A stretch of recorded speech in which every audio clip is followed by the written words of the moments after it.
Well, good morning, Facebook. I want to welcome you to the Thursday, January 11th edition of 5 Minutes of Hope from St. John Lutheran Church here in Luxembourg, Wisconsin. I apologize that I didn't get this video for you guys at 7 o'clock this morning. Been a crazy week, but I'm working on getting the video for you tomorrow for 6, as well as recording some for next week. So when we left off yesterday, we had been talking about kind of some background stuff, where Paul was going, why he was going there, this is his third missionary trip. And the third missionary trip's interesting because we don't get a lot of the same type of details that we had gotten in the previous ones, in the second trip. We do have some of the details, but not everything. Remember, Paul has spent like a year and a half in Ephesus with the Christian church there, and he's gone back to revisit them. Then he went on kind of to other areas, and we're going to hear more about that today, kind of his goal, if you will. Now, and we'll talk about goals in terms of our faith, in terms of being, looking to have goals for the work that God gives us.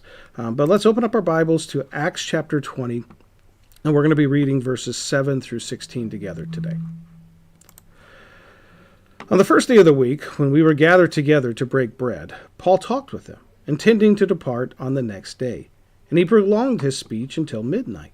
There were many lamps in the upper room where they were gathered, and a young man named Eutychus, sitting at the window, sank into deep sleep as Paul talked still longer. And being overcome by sleep, he fell down from the third story and was taken up dead. But Paul went down and bent over him, and taking him in his arms, said, "Do not be alarmed, for his life is in him." And when Paul had gone up and had broken bread and eaten, he conversed with them a long while, until daybreak, and so departed. And they took the youth away alive, and were not a little comforted. But going ahead to the ship, we set sail for Assos, intending to take Paul aboard there, for so he had arranged, intending himself to go by land. And when he met us at Assos, we took him on board and went to Mytilene, and sailing from there, we came the following day opposite Chios, and the next day we touched at Samos, and the day after that we went to Miletus. For Paul had decided to sail past Ephesus, so that he might not have to spend time in Asia, for he was hastening to be at Jerusalem, if possible, on the day of Pentecost. So let's kind of unpack what's happening here. Paul is talking with the group of people. I believe this is at Ephesus, if I'm not mistaken. Philippi. Okay, so Philippi. So he's at Philippi and Troas, or Troas, I should say, and he's talking with the group of Christians there. And he's talking for a long time. I mean, the first day of the week is Sunday, okay, in the Roman calendar. And so on Sunday, they're talking, they break bread together. And breaking bread is code in Bible language for the Lord's Supper, okay? So they're gathered together, they break bread together. They're talking almost to they talk all the way from in the morning, which is typically the time that they would gather to break bread, to midnight. Okay, they're really having some deep discussions of the Christian faith. And what happens now? Eutychus, this young man, he falls asleep. He falls out of the window from the third story of the house, and ends up dying. But Paul goes down and, in essence, raises him from the dead. He hands him back to them. The young man's alive, okay? But then we get kind of this information, verse 13 through 16, and this is where I kind of will spend most of our time. There is a lot of debate within the Christian faith in terms of planning. Strategic planning, setting goals for a church. This kind of language, in one end of the church has kind of taken off. There are a lot of big churches especially, but even small churches, they can get, they try to look at, okay, what are the main things that we want to try to accomplish this year, that we're feeling led by the Lord to accomplish this year.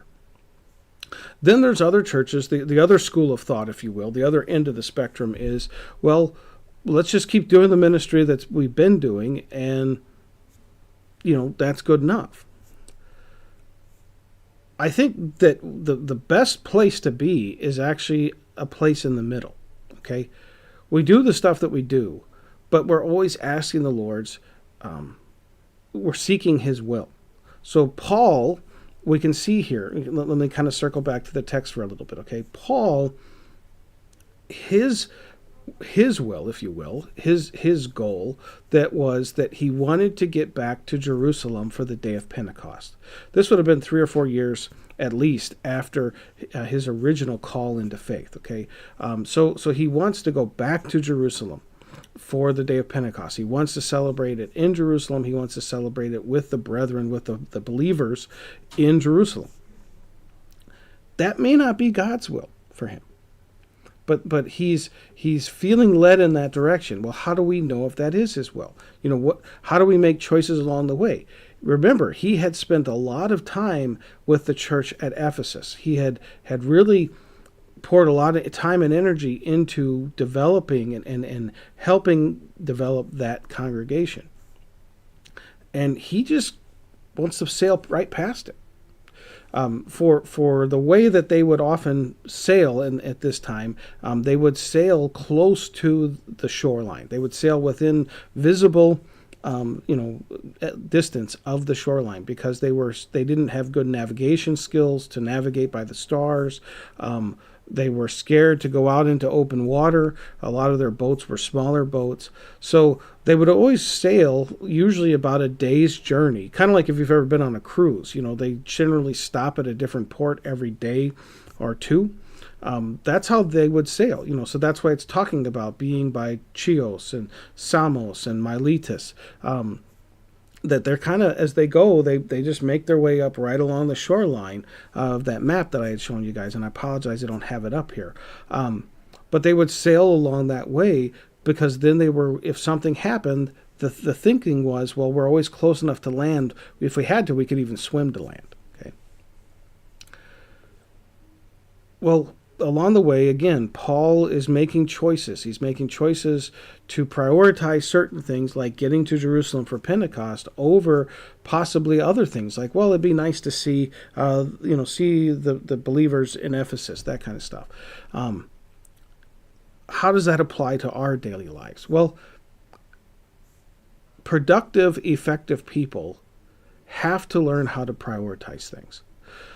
There's different ways of doing that, but what will often happen, okay, and I'm going to kind of talk more I'm going to bring some psychology in here, if you will, okay? I don't know about you, but for me, if I go from what's right in my face to the next thing that's right in my face, I can lose sight of more important things very easily.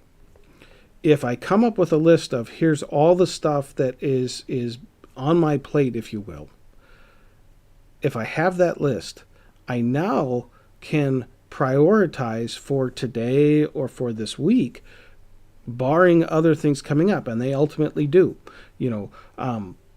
but that allows me, it helps me deal with my anxiety because I'm always asking the Lord, what do you want me to do with this list? And there's a couple different lists that I have. There's the list of stuff that I, want to do for today. This may not be a formal list. It may not be written down anymore. At one time, I did do that. But then there's a list of what do I need to get accomplished this week. There's a list of what do I need to get accomplished this month. And there's even a list of what needs to be done this year. And I'm constantly circling between those 4 lists to see what is it that needs the majority of my energy, okay, the majority of my, my brain power, if you will, my computing process, if you're into computers. The reason I do that is because if I don't, it is so easy to lose sight of things. It's kind of like if you've ever sat down in front of your television and you suddenly, it's 8 hours later and you've just binged watched 12 episodes of your favorite show. If we don't have a goal in front of us, it's easy to waste time. It's easy to have time waste away on us. And so in a church, I think the healthy balance is, on the one hand, continuing to do, for the most part, the things we've been doing, but adding to those things goals? What's the purpose of why we're doing this? And continuing to ask, is it accomplishing that purpose? On the other hand, we also need to be looking out. So that's kind of like the 1 day or the week list of maybe even the month-long list of things I need to do and prioritizing them. We also need to be looking out. What's the longer term things? What are things that the Lord wants us to be seeing on the horizon, so that they don't take us by surprise? I'll give you an example. Okay, so I'm serving in a church here in the Midwest. Okay, we're maybe 20-30 minutes outside of Green Bay, and years ago, ministry in this community, in terms of missions, would be primarily just to kind of those moving out from Green Bay. And that still is a reality. Okay, there are still more people. We're kind of a bedroom community to Green Bay, which is the larger community next to us. That's where a lot of people work. Okay, so part of the mission is to people who are moving into the area. Part of the mission has always been to people who are in the area, have been. They may be 4th, 5th, 6th generation in this area. But there's a new thing that's coming into our area, and that is we have a lot of immigrants coming into our area, immigrants from South America. There is really no mission to them specifically in our area. Some of the churches are playing around with different ideas. We have a sister congregation in Forestville who is doing some English classes for immigrants, but there's no concerted effort to be reaching them with the gospel. Well, there's an obstacle. Okay, one of the obstacles to reaching them with the gospel is many of them are primarily Spanish speaking. So if the congregation I serve was forward thinking, would be seeing the need, seeing the mission need, they would start looking at, okay, what are the ways that we can minister to this community? How can we start doing things to help bring the gospel, bring the word of God to this community? What are the needs of that community, and how can we interact with them? That's kind of that year out kind of thing. In reality, we should have been doing that maybe 10 years ago. But the reality is, okay, here it is. It's 2024 now. How do we do this?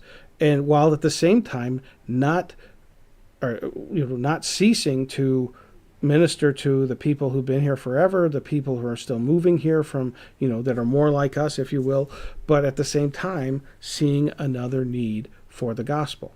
We have to constantly be asking this. A healthy church would constantly be asking, how do we minister to the youth of today? What are some maybe changes we need to do to adapt to the changing needs? I'll give you an example. My generation and the baby boomer generation, the World War II generation, we were trained on how to sit and do activities in school for an hour at a time or 30 minutes at a time. We could listen to sermons that were 30 minutes long. And yeah, we might get bored sometimes, but we still had the ability, the to pay attention for that kind of time. Even college, or high school, we had the stamina to listen to lectures for 30 minutes to an hour. The younger generations don't. The millennials and the Gen Zers, they because of a lot of programming today with TikTok. I mean, the average video on TikTok is somewhere between 30 seconds and 3 minutes max. Okay, that means that the majority of people out there today, and this is even starting to impact us older generations, we don't have long attention spans, and it's only getting shorter because of this thing. TikTok, Instagram Reels, whatever, Facebook Reels. People are doing this constantly, okay? That's starting to impact church. We can adapt to that. We don't have to change everything out. We don't have to throw the baby out with the bathwater. But we ourselves as leaders, myself, I can as a leader change how I speak to try to address that. And that is exactly what I do. I'm constantly, as I speak, changing my approach so that I can, kind of re-grab people's attention, retake them in a different direction. And in the process of doing that, it's kind of like they've just swiped. I have to grab their attention again every 3 minutes, roughly. And if not, if I don't do that, they start getting this glossy-eyed, and I've lost them. I can see them staring off into distance instead of looking at me. Okay. And so that's just a conscious choice that I've made in my preaching style, so that, again, I grab their attention every 2 to 3 minutes to, maybe it's a little bit different story. Maybe it's a little joke, whatever it is, it's something to grab people's attention. That's being strategic. And so I think that's really, as a church, the big church, the universal church, something that we need to focus on is how do we not only continue and make sure that what we've been doing is productive, but at the same time always be looking out for the new things that we need to try. If we do both, I think that's a marriage that has great blessings. The struggle is when we focus on any one thing and not both at the same time. So anyways, hopefully that helps. Hopefully this maybe will even help you in your life. How do you deal with the anxiety that wants to take over, that can shut us down because we just keep seeing all the stuff that needs to be done and it becomes overwhelming? The easiest way to do that is we write down all the stuff that we want to do, and we be realistic. If I have 10 things on my list for today, it's realistic to accomplish 2. Maybe at max I can get 5. But if I get 2 done, I should be proud of myself. Okay? Just from a practical perspective. All right. Anyways, let's pray, everybody. Heavenly Father, Lord, help us as Christians to see your will, Lord, to be mindful and aware of that we aren't determining your will. You are determining your will, Lord, and we don't know what that will is for our lives.